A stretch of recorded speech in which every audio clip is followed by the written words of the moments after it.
السلام علیکم ورحمۃ اللہ وبرکاتہ۔ یہاں ایک بہن کا سوال ہے شعبان کے بارے، شب برات کے بارے میں، کہ شب برات کا کیا کنسیپٹ ہے جو ہمارے سوسائٹی میں میجارٹی بہت اہتمام کے ساتھ مناتی ہے۔ اگر محلے میں سے اس دن کوئی کھانے کی چیز آئے تو ہمیں کیا کرنا چاہیے؟ لینا چاہیے نہیں۔ پہلی چیز یہ واضح ہونا چاہیے کہ شعبان کا مہینہ اس طرح اہمیت کا حامل ہے کہ اس مہینے میں اللہ کے رسول صلی اللہ علیہ وآلہ وسلم کثرت سے روزہ رکھتے تھے، جیسا کہ صحیح حدیث بخاری وغیرہ کی موجود ہے۔ ام المومنین عائشہ صدیقہ رضی اللہ تعالی عنہ اور دیگر امہات المومنین سے روایتیں مروی ہیں کہ اللہ کے نبی صلی اللہ علیہ وسلم جس قدر شعبان میں روزہ رکھتے تھے، رمضان کے علاوہ کسی اور مہینے میں روزہ نہیں رکھتے تھے۔ شعبان کے اکثر ایام اللہ کے رسول صلی اللہ علیہ وسلم روزے سے رہتے تھے، اور پھر روزے کا سبب جو اللہ کے نبی صلی اللہ علیہ وسلم نے بتایا کہ جب آپ سے پوچھا گیا کہ آپ اس مہینے میں کثرت سے روزہ کیوں رکھتے ہیں، تو آپ نے فرمایا کہ اس مہینے میں بندوں کے اعمال اللہ کے حضور پیش کیے جاتے ہیں، تو میں یہ چاہتا ہوں کہ میرے اعمال روزے کی حالت میں اللہ کے حضور پیش کیے جائیں۔ اس لیے اللہ کے نبی صلی اللہ علیہ وسلم اس مہینے میں کثرت سے روزہ رکھتے تھے۔ تو سنت یہ ہے کہ اس مہینے میں کثرت سے روزہ رکھا جائے، اس مہینے کے اکثر ایام روزے میں گزارے جائیں۔ یہ سنت ہے رسول اللہ صلی اللہ علیہ وآلہ وسلم کی، اور اس کی وجہ کیا ہے کہ اس مہینے میں بندوں کے سالانہ اعمال اللہ کے حضور پیش کیے جاتے ہیں۔ تو اس لیے اللہ کے صلی اللہ علیہ وسلم روزے سے رہتے تھے تاکہ روزے کی حالت میں آپ کے اعمال اللہ کے حضور پیش ہوں۔ تو اس مہینے میں ہر مسلمان کو چاہیے کہ زیادہ سے زیادہ روزہ رکھنے کی کوشش کرے۔ اس کو چھوڑ کر لوگوں نے ایک دن کا روزہ 15ویں تاریخ کو روزہ رکھو، اس کے رات کو قیام کرو، یہ وضع کر لیا، گڑ لیا لوگوں نے۔ من گڑت چیز ہے یہ، من گڑت ہے کہ 15 کو روزہ رکھو، اس کی رات کو قیام کرو۔ قوموا لیلھا وصوموا نہارھا کی روایت گڑھی گئی، اور گڑھ کر لوگوں نے پیش کیا کہ رات کو قیام کرو، دن میں روزہ رکھو۔ یہ غلط ہے۔ اس مہینے میں کثرت سے روزہ رکھنا چاہیے، یہی سنت ہے رسول اللہ صلی اللہ علیہ وسلم۔ اب 15 شعبان کی کیا کنسپٹ ہے، کیا خصوصیت ہے؟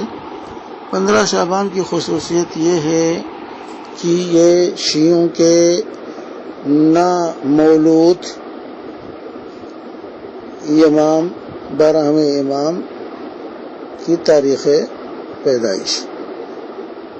شیعہ 15 شعبان کو اپنے نامولود 12ویں امام محمد بن حسن العسکری، جس کو امام غائب کہتے ہیں یا مہدی موعود کہتے ہیں، ان کی یہ تاریخ پیدائش مانتے ہیں۔ یہ واضح ہونا چاہیے، اور اسی لیے اس دن کو، اس رات کو بڑی اہمیت دیتے ہیں، اور جو ہے اس کے سلسلے میں بے شمار روایتیں ان لوگوں نے گڑھ لی اس کی فضیلت میں، تاکہ ان کے ساتھ دوسرے لوگ بھی شریک ہو جائیں۔ حالانکہ جن کو یہ 12واں امام مانتے محمد بن حسن العسکری، حسن عسکری کو 11واں امام اور محمد بن حسن کو یہ 12واں امام مانتے، حالانکہ حسن عسکری یہ لا ولد تھے، ان کی کوئی اولاد نہیں تھی۔ حسن عسکری کے بھائی ہی کہتے ہیں کہ میرا بھائی لا ولد تھا، لیکن ان شیعوں نے یہ کیا کہ ان کے لیے لڑکا گڑھا جس کا نام محمد رکھا، اور پھر جو ہے اس کو 2 سال کی عمر میں غائب کر دیا۔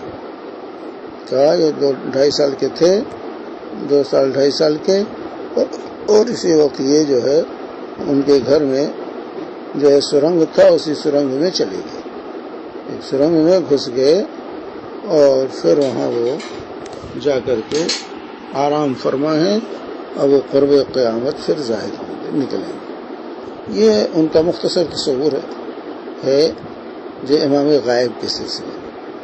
اور پھر بعد میں لوگوں نے اسی امام غائب کے نام پر جو ہے لوگوں کو، شیعوں کو ہمیشہ گمراہ کرتے رہے ہیں، اور آج تک گمراہ کر رہے ہیں، آج تک ان کو گمراہ کر رہے ہیں۔ تو یہ ان کو 15 شعبان کو یہ امام غائب کی جو ہے تاریخ پیدائش مانتے ہیں، اس کی فضیلت میں روایتیں گڑی، اتنی گڑی کہ ذخیرے کو بھر دیا ہے مرگڑت اور ضعیف روایات سے، جس سے اچھے خاصے لوگ دھوکہ کھا گئے، تو کہنے لگے کوئی نہ کوئی حقیقت تو ہے، یہ تمام روایتیں مل کر تھوڑی قوت تو پا جاتی ہیں۔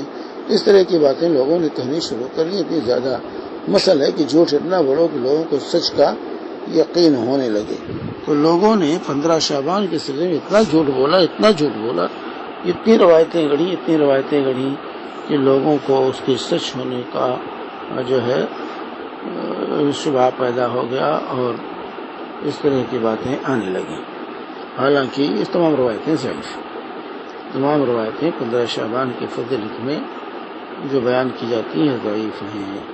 تو جو ہے اس طرح سے اس دن جو ہے کچھ رسمیں، رات کو قیام، دن میں روزہ، پھر اس سے بڑھ کر حلوہ خوری کی بدعت ایجاد کی گئی، حلوہ خوری کی جو بدعت ایجاد کی گئی، اور یہ بڑے دھوم دھام سے بر صغیر میں جو ہے مختلف ممالک کے اندر منایا جاتا ہے۔ اس کو کہتے ہیں شب برات، اس کا نام شب برات، اسی نام پر تصور کر لیں تو بھی حقیقت واضح ہوگی۔ شب برات حقیقت میں یہ شب تبرہ ہے، صحابہ کو گالی دینے کی رات۔ اس رات شیعہ دل کھول کر صحابہ کو گالیاں دیتے ہیں۔ اس شب تبرہ ہے، شب برات یہ شب تبرہ ہے جو دھوم دھام سے لوگ مناتے ہیں۔ اور اسی طرح سے حلوہ خوری کی فضا کو عام کیا جاتا ہے، اور کہا جاتا ہے کہ حلوہ جو اچھی چیز ہے، نبی صلی اللہ علیہ وسلم کو حلوہ پسند تھا اس لیے ہم حلوہ کھاتے ہیں۔ تو کیا 15 شعبان کے ساتھ خاص کیا ہے؟ تو اس کا جواب یہ دیتے ہیں کہ نہیں، اللہ کے رسول صلی اللہ علیہ وسلم کے دانت جو ہے احد میں شہید ہوئے تھے، تو آپ نے حلوہ کھایا تھا، اس لیے آپ کی اتباع میں حلوہ خوری کی محفل لگاتے ہیں شعبان میں۔ حقیقت ہے کہ اللہ کے رسول صلی اللہ علیہ وسلم کے دانت جو ہے ٹوٹے تھے، وہ غزوہ احد میں ٹوٹے تھے، اور غزوہ احد شعبان میں نہیں شوال میں پیش آئی۔ اگر آپ نے کھایا بھی ہوگا تو شوال میں، نہ کہ شعبان میں۔ اور پھر اگر مان لیتے ہیں شعبان ہی میں غزوہ احد ہوئی ہے، تو پھر دانت آپ کے ٹوٹے تھے، شہید ہوئے تھے، تب آپ نے حلوہ کھایا تھا، تو مطابقت اس میں ہوگی کہ پہلے دانت توڑیں اور اس کے بعد پھر حلوے کی محفل قائم کریں، حلوہ کھائیں، تب تو مطابقت ہوگی، موافقت ہوگی، ورنہ مخالفت ہوگی۔ دانت توڑنے کے بعد حلوہ کھایا، ٹوٹنے کے بعد حلوہ کھایا گیا اگر کھایا گیا تو۔ اور پھر یہ بھی جھوٹ ہے حلوہ کھانے کی، کیونکہ اگر دانت میں کوئی نقص ہے، بیماری ہے، تو میٹھی چیز اس میں زیادہ نقصان پہنچاتی ہے۔ میٹھی چیز سے فائدہ نہیں ہوتا، بلکہ دانت اگر ٹوٹ جائے تو اس میں میٹھی چیز یہ مناسب نہیں ہوتی ہے، درد میں مزید اضافہ ہوتا ہے میٹھی چیز کھانے سے۔ اس لیے کہنا کہ آپ نے حلوہ کھایا تھا یہ غلط ہے، یہ صرف کھانے پینے کے ڈھکوسلے ہیں جو لوگوں نے وضع کر لیے ہیں۔